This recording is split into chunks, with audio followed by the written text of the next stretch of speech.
أمام هذا الدعم الكبير لمناصري فريق الجيش الملكي، قدموا كل شيء من أجل ناديهم. هذا رضا سليم،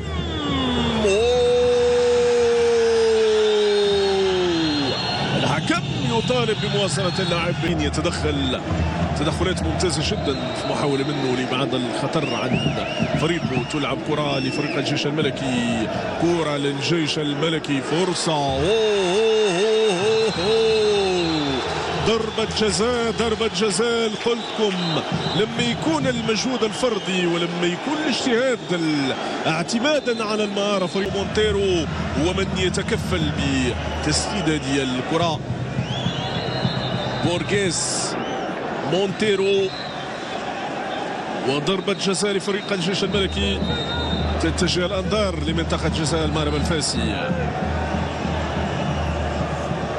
مونتيرو الكاب فيردياني، إديسون، ألبرتو، مونتيرو، سانشيز، بورغيس، 27 سنة، ابن ترفال في الكابو فيردي، ومن يتكفل بتسديد هذه الكرة. تجارب كثيرة في البرتغال، لعب 15 مباراة مع منتخب الرأس الأخضر، واليوم جمن إستوريل لفريق الجيش الملكي، ويسعى للوصول للمرمى. الكاب فيردياني، كرة تسدد، جول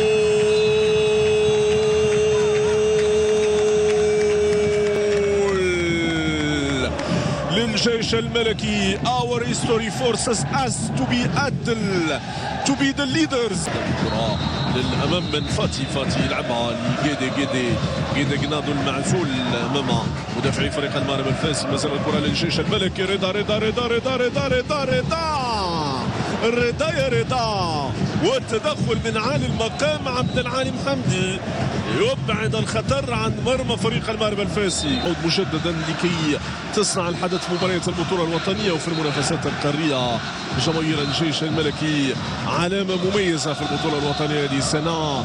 يقولوا للمرة الثانية لمرمى الحارس عبد العالي محمدي، هذه المرة من سيتولى المهمة ورضا سليم.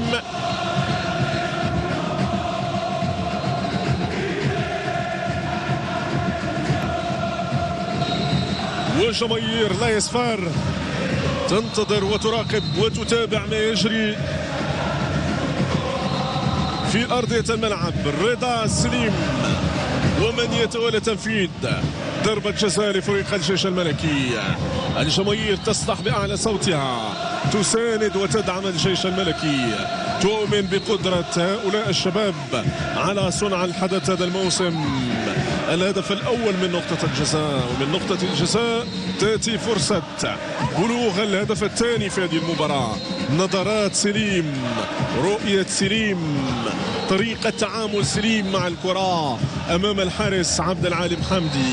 سليم لو سجلها الجيش الملكي سيقترب من بلوغ الانتصار. لو تصدى عبد العالي محمدي سيمنح ثقة أخرى للاعبي فريق المغرب الفاسي. رضا سليم في التنفيذ، سليم رضا كل الرضا يا رضا، كل الرضا يا رضا يا رضا يا رضا.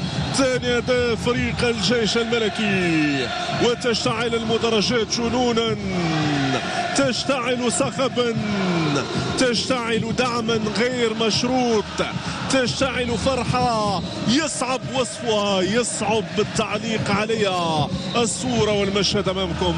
ضربة زاوية للماس، الماس سيضغط بكل ما لديه من لاعبين. كرة في منطقة الجزاء بالراس، هدف أول للمغرب الفاسي بالراس يعتلي القمم ويسجل الهدف الأول في هذه المباراة. رقم 6 المدافع البديل الودغيري يتمكن من بلوغ الهدف.